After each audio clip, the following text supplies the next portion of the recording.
দেশের ঘরোয়া ক্রিকেটে আসছে নতুন এক পরিবর্তন, যেখানে আবারও ফিরে আসবে হোম অ্যান্ড অ্যাওয়ে সিস্টেমের ম্যাচ। এমনকি ইংল্যান্ডের বিখ্যাত কাউন্টি ক্রিকেটের আদলে দেখা যাবে একই দলের দুইটি একাদশ। এক সংবাদ সম্মেলনে বিসিবির অ্যাডহক কমিটির সভাপতি তামিম জানান, দেশের ঘরোয়া ক্রিকেটে বেশ কিছু যুগান্তকারী পদক্ষেপের দেখা মিলবে। এনসিএল এর ম্যাচগুলোতে আবারও ফিরে আসছে হোম অ্যান্ড অ্যাওয়ে সিস্টেম, আর থাকছে কাউন্টি ক্রিকেটের ছোঁয়া। তামিম বলেন, তিনি যখন প্রথম শ্রেণীর ক্রিকেট খেলেছেন তখন লঞ্চে করে বরিশাল যেতে হয়েছে, দেশের বিভিন্ন স্থানে গিয়ে খেলেছেন, যেটা বর্তমানে বন্ধ রয়েছে। এ প্রসঙ্গে তিনি আরও জানান, প্রথম দিনে আমি কিন্তু বলেছিলাম ক্রিকেটকে আমাদের ছড়িয়ে দিতে হবে। কিছু কারণে হয়তো এখন এনসিএল এর হোম অ্যান্ড অ্যাওয়ে সিস্টেমটা বন্ধ হয়ে গিয়েছে, তবে বরিশাল খুলনার মানুষরাও কিন্তু তাদের সুপারস্টারদের খেলা দেখাটা রিজার্ভ করে। এভাবেই আপনি ক্রিকেটকে প্রমোট করতে পারবেন।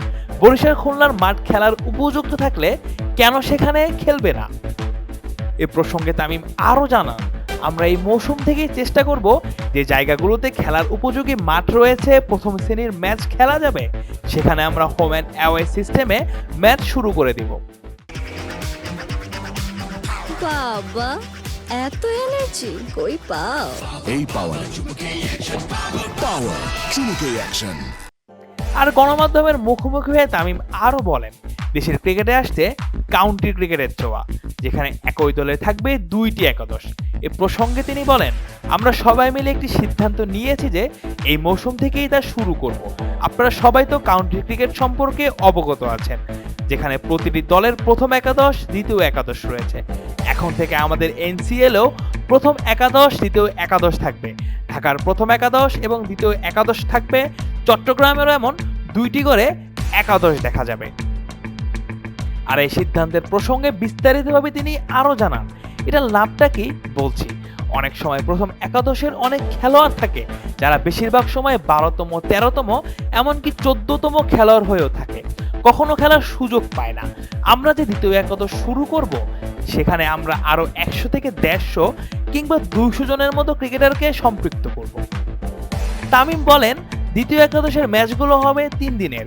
এর ফলে এই একাদশের খেলোয়াড়রা দরকারে এনসিএল এর 4 দিনের ম্যাচের একাদশে এসেও খেলার সুযোগ পাবে। তামিম ইকবালের মতে এতে ক্রিকেট আরও বিস্তৃতভাবে ছড়াবে।